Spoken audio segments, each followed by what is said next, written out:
Hello everyone, popping on. Just say my piece for today. What day is it? Thursday, I've lost count. Last night I was in some special place. Not quite sure where it was. I was awake, so I wasn't dreaming. But I was above the earth and then I was on the earth kind of simultaneously. And I kept seeing these patterns, and there was sacred geometry patterns, and I was being shown that there is a pattern of God within every living being, whether it be in a teardrop or water or a drop of soil or a slice of a tree or your fingerprints or your cells or your DNA or anything. Everything had these sacred geometrical patterns. Just had a shower, so I'm annoyingly playing with my hair. And I was seeing that these patterns had the pattern of God. Patent. We are patented, made in God's image. In every time you put something under a microscope, and you're going to see these amazing patterns in sound frequencies. My light's just gone. Can't get the staff these days. Even my ring light doesn't want to work. Yeah, so these patterns were in everything. I'm just looking at like my crystals here. Like crystals, minerals, like ice. You know, when ice forms, it makes those beautiful patterns. If you look at a piece of snow under a microscope, it's going to have all these beautiful symmetrical dances. And it was like God showing me that every tiny cell has God codes in me, in you, and they want to dance. And I was feeling this feeling of an upgrade or a sense of, woo, I want to dance. Like everything in me wants to tingle God. Everything wants to tingle love and expression of who I am as a reflection of what I see in heaven. And there was some connection. It's all very new to me in that sense. I know parts, but I don't really know the science. But these cells needed light within them to come alive. I know at conception you see a spark of light, and light was making these cells come alive. And the more light that I was receiving, like holy light, like heavenly light shining on me, the more my cells were being activated. And it was like every aspect of me was being regenerated to be more like the image. And it had so many layers to it, this experience. I saw this giant mirror in the heavens, and there was two mirrors, and I always see these two things. There was a huge mirror, and it just said Christ over the top of it, Christ consciousness, and it was the mirror of truth, or the truth mirror, where the image that we look at, it would be reflected back to us, the truth. And this mirror was huge and ornate. It was kind of, that shape, where it had the peak at the top and then the two peaks, almost like three men, Trinity, right? And as I was looking in this mirror, the reflection back to me showed me who I truly am, without the blemishes, without the distortions, without the lack of self, all the things I've picked up living in this world, in this lower frequency. When I was looking in this mirror, it was like God's eyes were behind it, reflecting back to me the true image of who I am. And I truly believe that a gift of my own is to be a mirror unto others, that I try not to look at them through a distorted lens and see them as they truly are. But often we see things face value, and that's not, we see them where they're at, but we also see them through God's eyes of, yes, but beneath that, there were so many things enveloped in this experience that I'm just trying to capsulate them very quickly and as concise as I can. The other one was about time. Time doesn't exist outside the realm that we know it. It's something that exists here, but we can be outside of time, and we can, like the story of the Chronicles of Narnia, the children went into a wardrobe and they entered Narnia and they stayed there for years and they lived their entire lives, and when they came back through the wardrobe, they were the same age they were when they left, and they couldn't get the concept.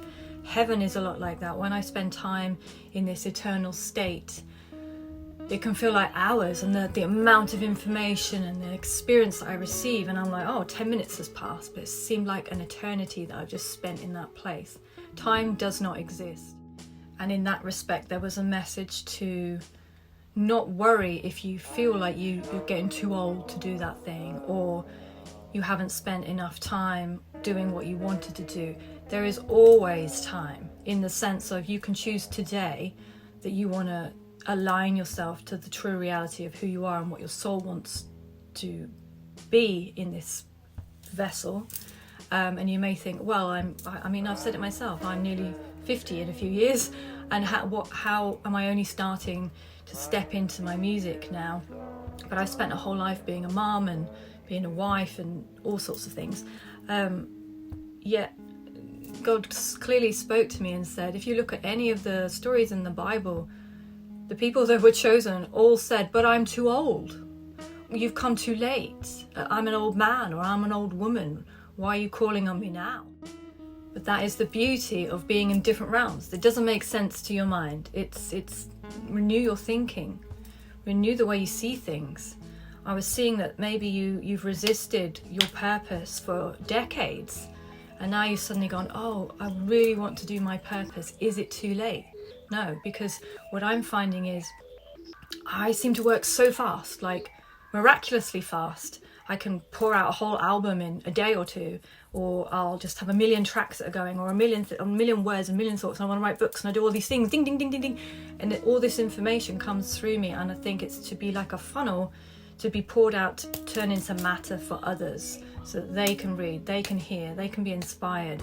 But there's a different frequency that's it's timeless, and it's limitless. It's completely limitless. And the way I was seeing things from a higher perspective again, like from a bird's eye view, looking at my life as a path, and each decade felt like a lifetime, like being a child at the age of 10, then 10, like my teenage years felt like a lifetime, and then my adulthood and becoming a mother, and that felt like a lifetime. It's like there's lifetimes within lifetimes, dreams within dreams. And there's always a moment to change the story and take a different path. And you can take the path, there's always two roads before you. And I saw this 2 roads before me last night, and I took a sharp left, and I'm like, that's my path.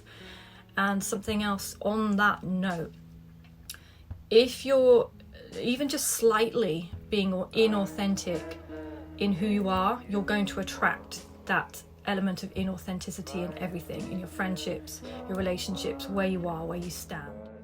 The trick is to be abandoned and 100% yourself, which isn't easy to do.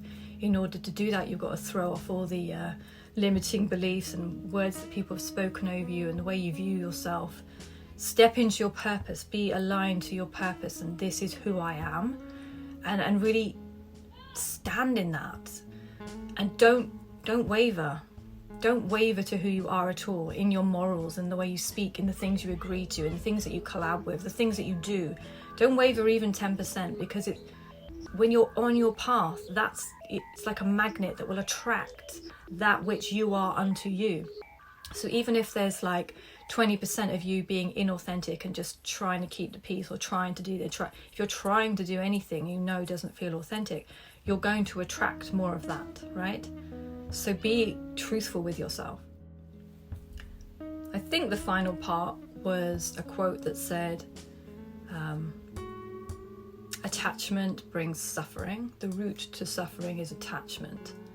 And I don't think that means you can't have attachments and relationships and friendships. Of course not. We're made to be in connection. But when the time comes for you to move on, or when the time comes for others to move on, if you cling to an old chapter, you're going to cause yourself suffering. It's very difficult to step into a new chapter sometimes, to face the unknown. We might become very familiar with the people around us and the comforts of where we are, but we're always being told to evolve. I seem to just do this, popping through places, and I don't often stay long, so it's always in the back of my mind of how long am I going to be here. And, you know, as much as we'd like to stay, our soul knows the way, and we've got to trust that. So if the time comes where you feel like you're naturally disaligning, go with it. I also forgot this one part. It was at the beginning of the experience when he was showing me all these sacred geometry patterns. And I was shown, you know, the inside of trees or chopping an apple. You've got symmetrical, we're symmetrical lungs, symmetrical. God creates things very symmetrical, and there's always these patterns and these interlays. There is a pattern in life, and it's the God code or the God DNA.